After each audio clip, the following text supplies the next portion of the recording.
At its peak, the French war machine fielded an army so staggering in size we hadn't seen anything like it since the days of Julius Caesar. Welcome to The Explainer. Today we're skipping the slow buildups and jumping straight into the sheer, terrifying scale of early modern warfare. We're looking specifically at the blood-soaked year of 1693 and breaking down the numbers, the tactics, and the true visual scale of a historic meat grinder.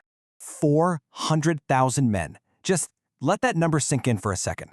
Mustered under the royal banner of the Fleur-de-Lis, this was the absolute gargantuan size that the French army assembled by King Louis XIV. We're talking about the largest field army commanded by any Western European ruler since antiquity.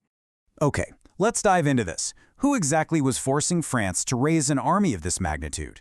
Well, on one side you have the Sun King, Louis XIV, and his Ottoman allies.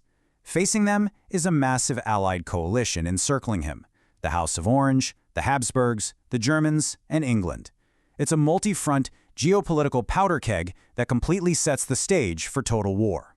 Which brings us to the incredibly grim context of our story today: the Sun King's War.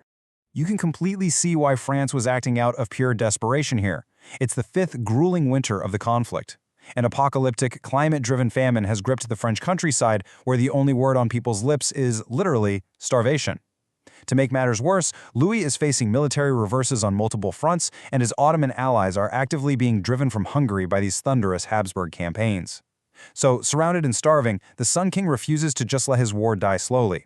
He desperately needs a decisive, knockout blow.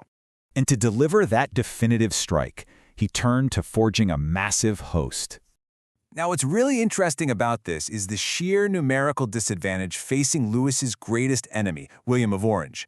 Going into the 1693 campaign season, William commands a formidable force of 50,000 to 60,000 men. But Louis XIV and Marshal Luxembourg have combined a force of over 130,000 men specifically to pin down and annihilate the Dutch king in the field. So how do these rival titans actually clash? That takes us to July 1693. The trap is set. Let's trace this intense cat-and-mouse game. On July 19th, William marches out to relieve the besieged city of Huy. But he's too late. By the 23rd, the garrison surrenders to the French.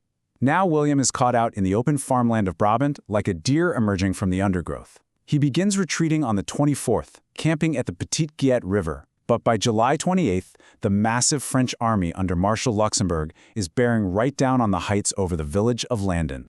On the absolute eve of battle, the true scale of the forces reveals William is outmatched almost everywhere. He has 50,000 men to Luxembourg's 70,000. He's fielding 58 infantry battalions against 90, and a paltry 117 cavalry squadrons against a massive 217. In fact, William's only true advantage on this board is his artillery. He's got 84 big guns compared to the French 70. And this brilliantly illustrates why William was forced into an incredibly risky defensive position. He digs his men into a 1.5-mile line from the villages of Neerwinden to Ilixum. He smartly stacks those 84 artillery pieces heavily on his right wing where he expects the attack. He intentionally places the Petite Guiette River to his rear to prevent the French from enveloping him, and he orders his men to fortify every local house, garden, and street barricade they can find. But his center? It's a 1.5 miles of totally flat, treeless, dangerously exposed farmland. The stage is meticulously set for an absolute nightmare. Welcome to the bloodbath at Landen. At exactly 7 a.m., the French unleash a massive artillery bombardment. Then, Luxembourg unleashes hell. He focuses a 29-battalion cyclone of infantry directly onto the Allied right wing at Laudière and Neerwinden. To keep William from sending reinforcements, the French simultaneously launch feinting attacks on Rumsdorp. The fighting is just incredibly ferocious. The Duke of Berwick, commanding for the French, sprints right through musket balls and blades, pushing his men directly into the blistering line of Allied fire. It was the absolute meat grinder of Neerwinden. This wasn't just neat lines of men firing cleanly at each other from a distance. No, this was a ferocious vortex of hand-to-hand, house-to-house combat. Humble cottages literally crumbled to dust under the artillery. Soldiers were crouching behind garden hedges, fighting over the exact same bloody stretches of dirt, with the village changing hands multiple times under an avalanche of fire, entirely surrounded by uncountable dead. Amidst all this dirt and slaughter, we get this incredibly surreal quote from the Duke Saint-Simon about the French nobility. His replacement commander actually arrived late because he was busy attending his morning toilette and rode into battle, quote, decked out in a fine red surcoat embroidered with silver. Saint-Simon noted that if a Frenchman is to die, he will do it with style and with distinction. These powdered, wigged aristocrats were literally mounting magnificent horses and charging directly into the glowing barrels of English cannons. So the crucial point is how this absolute stalemate finally broke. As midday approaches, the sun is broiling over 44 exhausted French battalions grinding against 33 Allied battalions. Seeing the fatigue, Marshal Luxembourg draws up his ultimate trump card, the Maison du Roi, the king's elite household cavalry, the absolute best men in all of France. The elderly Luxembourg personally rides to the head of this majestic force to lead the charge. They rush forward, and in a tremendous, earth-shattering explosion of musket, cannon, and saber fighting, they finally clear the entire Allied line. The battle was won, but as the smoke cleared over the trampled mud of Brabant, what remained was a ruinous triumph. I want you to take a moment to really let these numbers sit with you. 15,000 French losses, 20,000 Allied casualties, 35,000 men, dead or mutilated.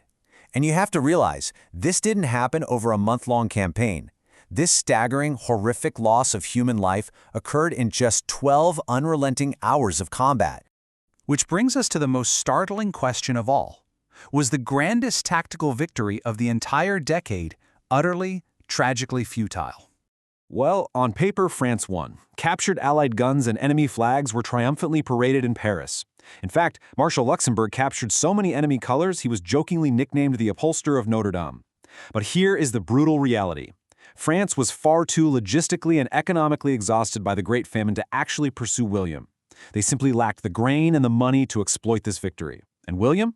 Backed by English and Dutch wealth, he simply and quickly replaced his massive troop losses. Let's move to the macro view and see how this builds into the core lesson of the era: economic attrition. This is the grueling reality of warfare, where the logistical and financial capacity to replace massive losses completely outlasts the impact of decisive battlefield victories. A single battle, no matter how glorious or how bloody, could no longer deliver a knockout blow. And that leaves us with this grim realization, perfectly capturing the terrifying evolution of conflict. In this new century of total war, an army could lose an entire generation of young men and treat it as nothing more than the cost of doing business. Thank you for joining me on this deep dive into the brutal arithmetic of 1693. I hope this explainer helped you truly visualize the massive scale of early modern history. If you found this breakdown insightful, keep exploring, keep questioning, and I'll see you in our next deep dive.